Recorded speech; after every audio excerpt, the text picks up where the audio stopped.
Gentlemen of Buffalo, it is with great honor that I introduce you to a dear friend of mine, a fellow Irishman, and your governor. He's a man who needs no introduction, so what can I say in a way of introduction? We are all familiar with his energy and spirit. We all read his acclaimed book on the War of 1812. We watched him battle against the corrupt politics and the Tammany machine. But as Teddy's close and personal friend, perhaps I can show you the Teddy that I know. The man who struggled with sickness and asthma as a wee child, but overcame them to become the strong man that he is today. The man who lost his father while he was still in school. The man who lost his wife and mother within hours of each other.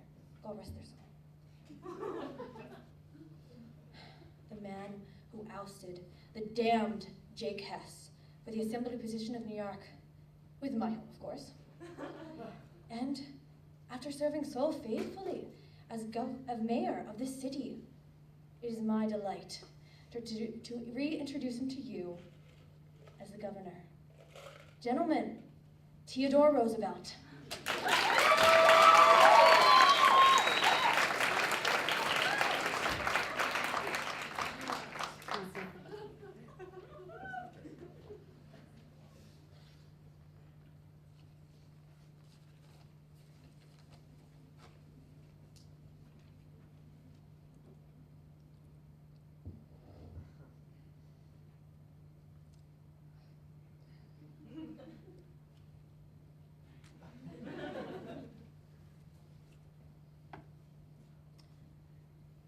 I wish to talk of the attitude of the American citizen in civic life. It ought to be axiomatic in this country that every man must devote a reasonable share of his time to doing his duty in the political life of the community. No man has a right to shirk his political duties under whatever plea or pleasure or business. And while such shirking may be pardoned in those of small means, it is entirely unpardonable in those among whom it is most common, in the people whose circumstances give them freedom in the struggle for life. Insofar as the community grows to think rightly, it will likewise grow to regard the young man of means, who thus shirks his duty to the state in time of peace, as being only 1 degree worse as the young man who thus shirks it in time of war. A great many of our men in business, of our young men who are bent on enjoying life, as they have a perfect right to do, if only they do not sacrifice other things to enjoyment, rather plume themselves upon being good citizens if they even vote. Yet voting is the very least of their duties. Nothing worth gaining is ever gained without effort. You can no more have freedom without striving and suffering for it than you can win success as a banker or lawyer without labor and effort, without self-denial in youth and the display of a ready and alert intelligence in middle age. The people who say that they have not time to attend to politics are simply saying that they are unfit to live in a free community. Their place is under a despotism. Or if they are content to do nothing but vote, you can take despotism tempered by an occasional plebiscite, like that of the Second Napoleon. If freedom is worth having, the right of self-government is a valuable right, then the one and the other must be retained exactly as our forefathers acquired them, by labor, and especially by labor in organization. That is in combination with our fellows who have the same interests and the same principles.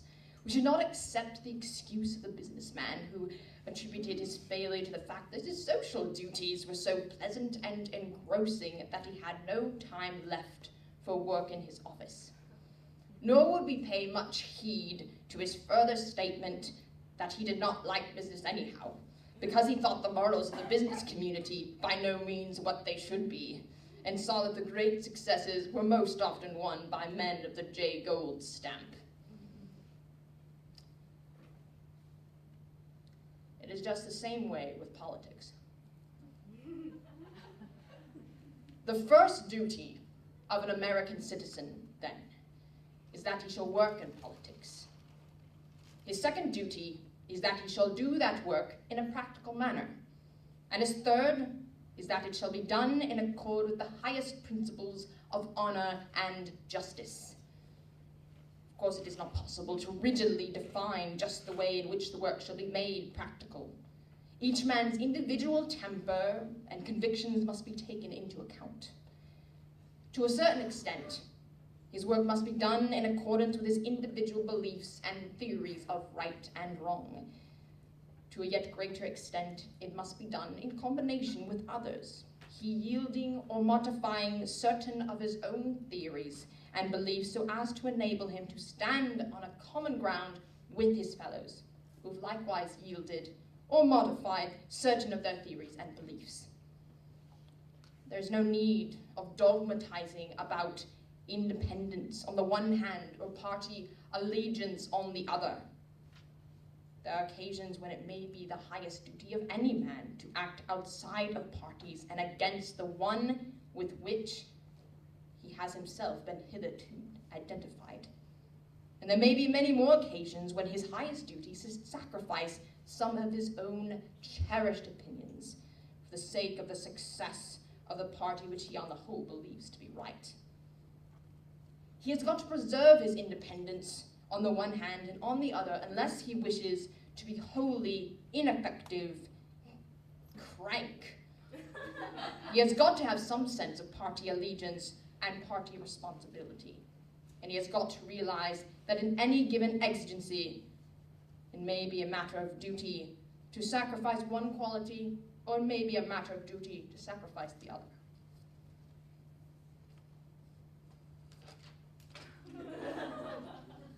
But in advising you to be practical and to work hard, I must not for one moment be understood as advising you to abandon one iota of your self-respect and devotion to principle.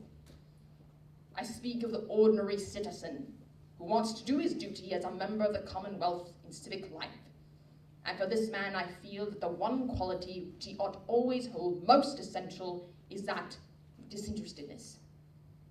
If he once begins to feel that he wants office himself, with a willingness to get it at the cost of his convictions, or to keep it when gotten at the cost of his convictions, his usefulness is gone.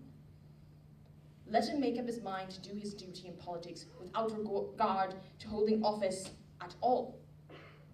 And let him know that often men in this country who have done the best work for our public life have not been the men in office. If, on the other hand, he attains public position, let him not strive to plan out for himself a career. I do not think that any man should let himself regard his political career as a means of a livelihood, or as his sole occupation in life, for if he does, he immediately becomes most seriously handicapped. The moment that he begins to think how such and such an act will affect the voters in his district, or will affect some great political leader who will have an influence over his destiny, he is hampered and his hands are bound. Not only may it be his duty often to disregard the wishes of politicians, but may it be his clear duty at times to disregard the wishes of the people. The voice of the people is not always the voice of God, and when it happens to be the voice of the devil, then it is a man's clear duty to defy its behests. It is the duty of all citizens, irrespective of party, to denounce and, so far as may be, to punish crimes against the public on the part of politicians or officials. But exactly as the public man who commits a crime against the public is one of the worst of criminals, so close on his heels in the race for iniquitous distinction comes the man who falsely charges the public servant with outrageous wrongdoing. whether it is done with foul-mouthed and foolish directness in the vulgar and violent party organ, or with sarcasm, innuendo, and the half-truths that are worse than lies, and some professed organ of independence.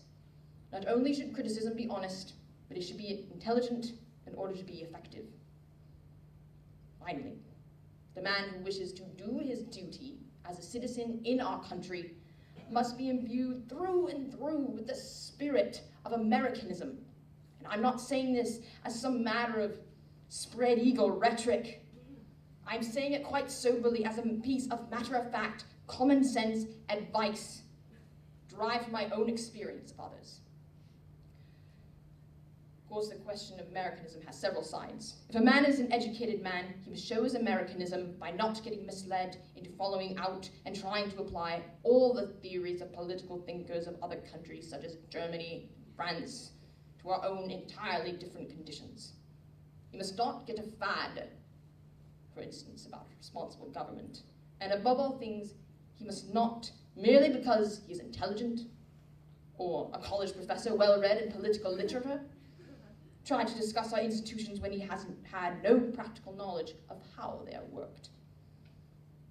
In facing the future and in striving, each according to the measure of his individual capacity, to work out the salvation of our land, we should be neither timid pessimists nor foolish optimists. We should recognize the dangers that exist and that threaten us.